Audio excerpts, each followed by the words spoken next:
Todos acharam? Amém. Amém. Então diz assim a palavra do Senhor: aprendei, pois, a parábola da figueira. Quando já os seus ramos se renovam e as folhas brotam, sabeis que está próximo o verão. Assim também vós, quando virdes todas estas coisas, sabei que está próximo às portas. Em verdade vos digo que não passará esta geração sem que tudo isto aconteça. Passará o céu e a terra, porém as minhas palavras não passarão. Mas a respeito daquele dia e hora, ninguém sabe, nem os anjos dos céus, nem o Filho, senão o Pai. Pois assim como foi nos dias de Noé, também será a vinda do Filho do Homem. Porquanto assim como nos dias anteriores ao dilúvio, comiam e bebiam, casavam e davam-se em casamento, até o dia em que Noé entrou na arca. E não perceberam, senão quando veio o dilúvio e os levou a todos. Assim será também a vinda do Filho do Homem. Então 2 estarão no campo, um será tomado e deixado o outro. 2 estarão trabalhando no moinho, uma será tomada e deixada a outra. Portanto, vigiai, porque não sabeis que dia vem o vosso Senhor. Mas considerai isto: se o pai de família soubesse a que hora viria o ladrão, vigiaria e não deixaria que fosse arrombada a sua casa. Por isso ficai também vós apercebidos, porque a hora em que não cuidais, o Filho do Homem virá. Amém? Amém. E misericórdia. Vamos orar mais uma vez. Querido Deus e Pai Celestial, nós louvamos e bendizemos o Teu santo nome, Senhor. Rogamos a Ti que pelas misericórdias vivas do Senhor Jesus, o Senhor desperte o Seu povo. O Senhor nos faça acordar do sono, das distrações que tem impedido que a gente enxergue os sinais. E que em nome do Senhor Jesus, a sua graça, por sua graça, o Senhor fale aos nossos corações hoje de uma maneira muito, muito especial, em nome e por amor de Jesus. Desperta aqueles que têm dormido, levanta aqueles que estão abatidos, fortalece os que estão enfraquecidos, mas sobretudo, Senhor, que haja despertamento no meio do seu povo, em nome de Jesus. Amém. Glória a Deus. Meus amados, eu achei interessante porque o pastor Malta, ele sempre pede que o Senhor traga ao nosso coração uma palavra especial e específica para cada um de nós. Nada há mais especial e mais específico nesses dias do que alertar a igreja, alertar o povo de Deus acerca de tudo que tem acontecido no mundo, tudo que tem acontecido à nossa volta. São ecos da segunda vinda, são sinais que aquele dia e aquela hora eles estão próximos, e a gente precisa buscar a santificação, a gente precisa renovar a nossa gratidão ao nosso Deus por tudo que o Senhor tem feito, por tudo que o Senhor tem derramado em nosso meio. Então eu queria começar dizendo à igreja que a figueira já floresceu e o relógio de Deus não se atrasa. E a gente tem, ou a gente não tem se apercebido disso.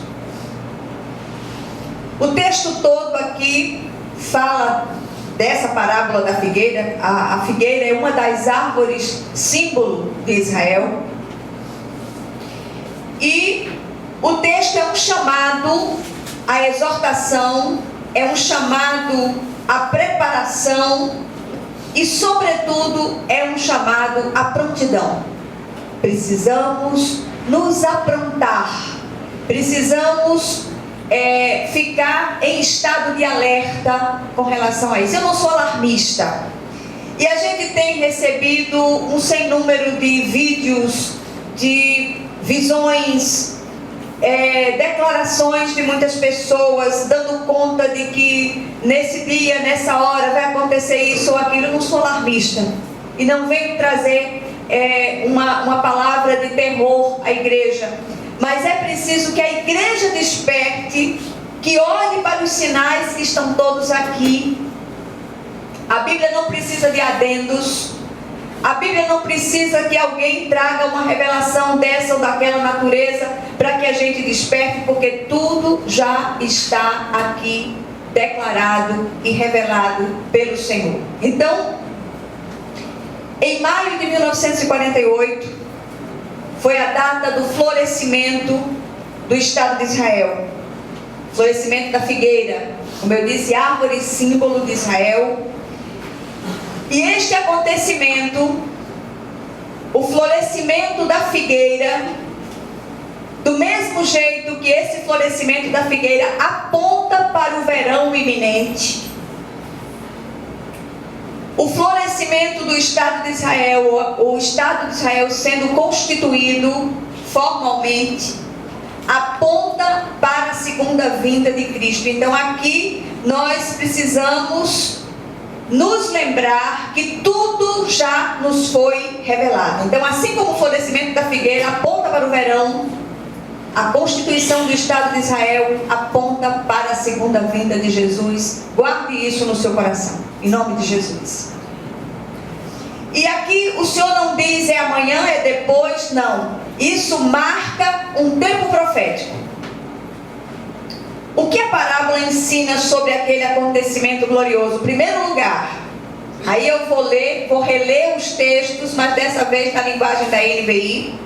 Primeira coisa, este é o grande sinal de que Cristo virá. Versículos 32 a 35, agora você só ouve porque eu vou ler na linguagem da NVI, diz assim: aprendam a lição da figueira.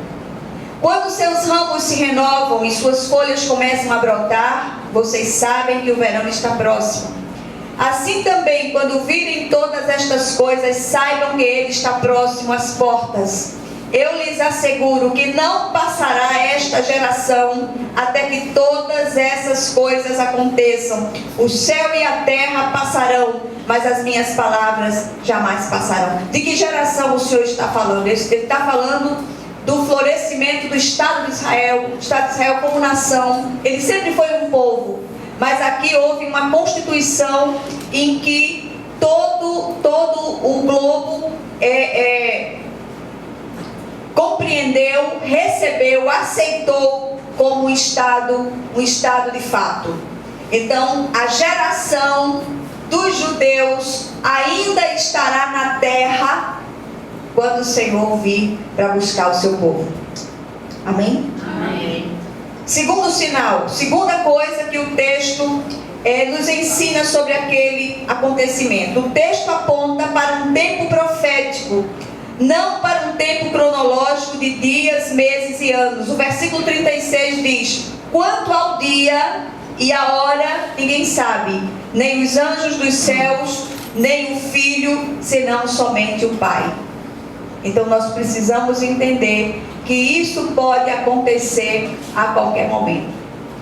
A gente entende, embora que haja muitas doutrinas acerca deste assunto, alguns são pré-tribulacionistas, outros são tribulacionistas, outros são pós-tribulacionistas. Isso quer dizer o quê? Uns acham que o Senhor virá para buscar a sua igreja, arrebatar a sua igreja antes da tribulação. Outros acham que é no meio da tribulação. Outros ainda creem que a igreja passará pela tribulação, são os pós-tribulacionistas. Mas a gente entende que a segunda vinda, ela se dará em duas fases, em duas etapas. Primeira etapa dessa segunda vinda será o arrebatamento da igreja. E a gente precisa ter isso em mente. E isto pode acontecer a qualquer momento.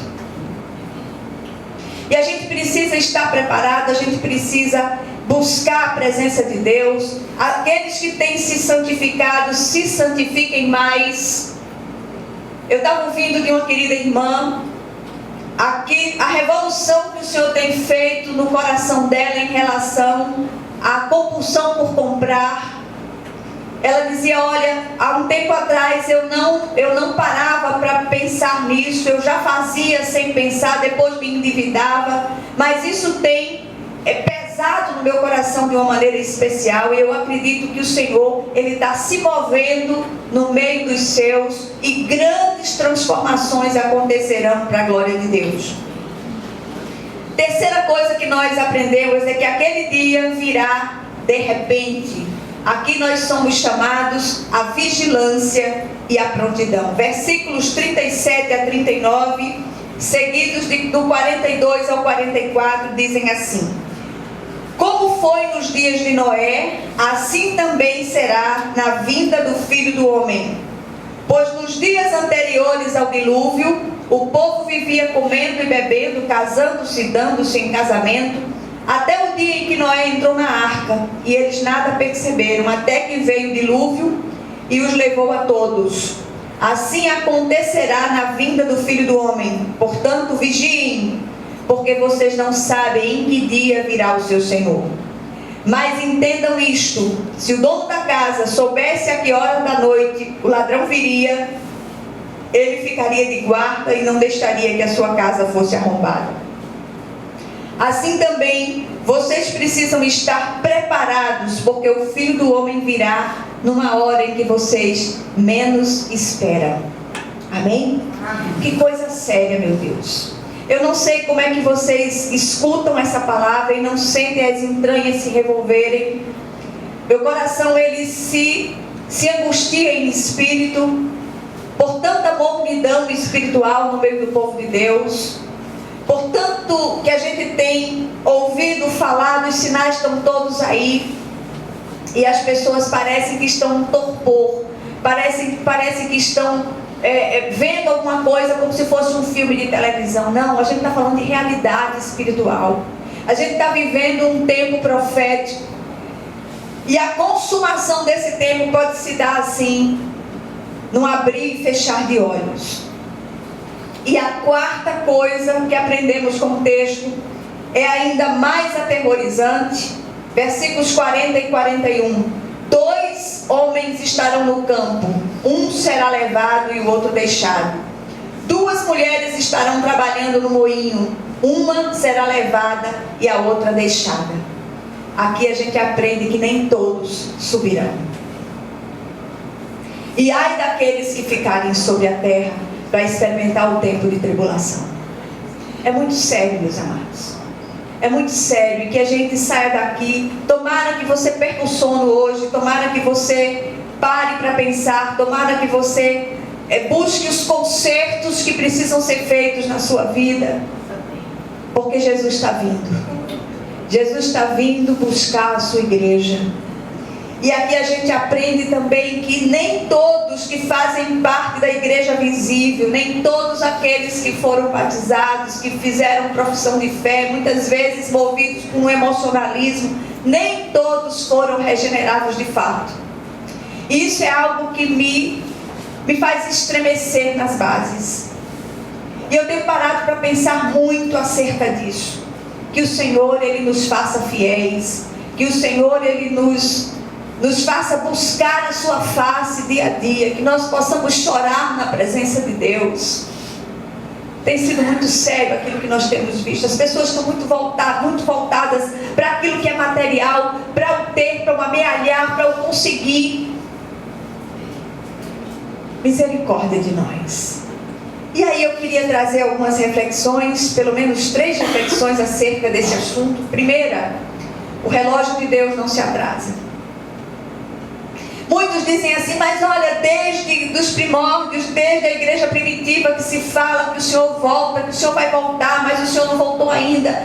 Ele não voltou ainda porque Ele é um Deus misericordioso. é benigno, é misericordioso, e Ele quer que aqueles que ouçam a palavra de Deus temam a Ele. Não estou falando de medo de Deus, estou falando de santa reverência pela presença de Deus. Não há um lugar onde nós possamos nos esconder de Deus. Nada daquilo que nós estamos fazendo tem sentido se não for para louvor e honra da glória do Senhor. Olha, assim estamos vivendo um tempo de preparação. E esta geração distraída não tem se apercebido daquilo que está acontecendo à sua volta. Nada do que tem acontecido em nossos dias, como catástrofes, guerras e seus rumores, violência e promiscuidade exacerbada, fome e pestes, é surpresa para os cristãos que vivem em oração, em prontidão e vigilância. Está tudo lá. Está tudo aqui, está tudo escrito. E o que é que nós temos visto? As pessoas estão voltadas para coisas, para o humanismo, para isso, para os ismos todos, e têm esquecido que o Senhor está às portas. Misericórdia de nós. Segundo lugar, o texto aqui, pelo menos a mim, ele dá a nítida impressão que o contexto fala do arrebatamento da igreja. Primeira fase da segunda vinda. Como eu disse, embora haja muitas interpretações acerca deste assunto, há textos como este que apontam para um rapto súbito da igreja. E este acontecimento requer preparação, prontidão e santificação contínua. Outro dia eu disse a uma irmã, eu chamei a irmã de repente, a irmã quase morre do coração, e eu disse: isso é teste para o arrebatamento. Quando o Senhor chamar, vai ser assim. Não tem, espere um pouquinho que daqui a pouco eu lhe chamo. Não, é assim, é não abrir e fechar de olhos. Misericórdia. Viu, irmã Ruth? Olha ali. Por falar nisso, ela está pregando quinta-feira, viu? Vem ouvir que é bênção. Tá. É teste para o arrebatamento. E iria pregando quarta-feira, teste para o arrebatamento. Olha aí, tá vendo que coisa linda? Em terceiro lugar, tudo será de repente, num abrir e fechar de olhos. Na verdade, é interessante ler todo esse capítulo outra vez, porque aqui nós encontramos o grande capítulo escatológico do Senhor, Ele falando dos últimos dias, falando daquilo que acontecerá nos últimos dias. E aqui nós precisamos parar e meditar naquilo que o Senhor nos ensina. Preste atenção em nome de Jesus. Hoje há uma preocupação tão grande com coisas terrenas em detrimento das espirituais. E às vezes eu fico olhando assim, eu digo: Jesus, misericórdia. Ainda tem uma outra coisa, viu? Ainda tem uma outra coisa que a gente não pode perder de vista. De repente, esse de repente de Deus, esse rapto, pode ser individual. Você pode ser chamado pela morte. E aí? Estamos preparados? E isso independe de idade, isso independe de qualquer coisa, porque a morte ela é absolutamente democrática. Ela pode chegar e dizer: pronto, chegou sua hora, suba. E quando Jesus chama, não tem para que deixar não tem como deixar para depois. Presta atenção a isso em nome de Jesus. A gente só pensa na perspectiva do arrebatamento, a igreja ser levada toda. E se nós formos chamados por Deus, o Senhor diz: venha agora. Fazer o quê, né? Que possamos despertar do sono, da morbidão espiritual e voltar à prática das primeiras obras. É tempo de acordar a igreja, em nome de Jesus. O que somos instados a fazer a partir dessa leitura, a partir dessa pequena meditação? Primeiro, que possamos consagrar tudo que somos, que temos e sabemos ao Senhor, porque tudo será usado por Ele para louvor de sua excelsa glória. Não pense que o que você tem, o que você sabe ou o que você pode é para a sua glória, mas é para a glória excelsa do nosso Deus, em nome de Jesus. Segundo lugar, priorizar priorizemos o seu reino e sua justiça. As demais coisas verdadeiramente importantes para nós, vitais para nós, elas nos serão acrescentadas. Amém? Em terceiro lugar, realinhemos as nossas prioridades.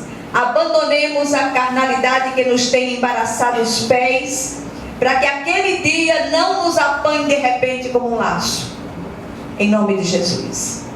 Que o Senhor, Ele aplique essa porção da palavra ao seu coração de uma maneira especial, em nome de Jesus. Amém? Vamos orar mais uma vez.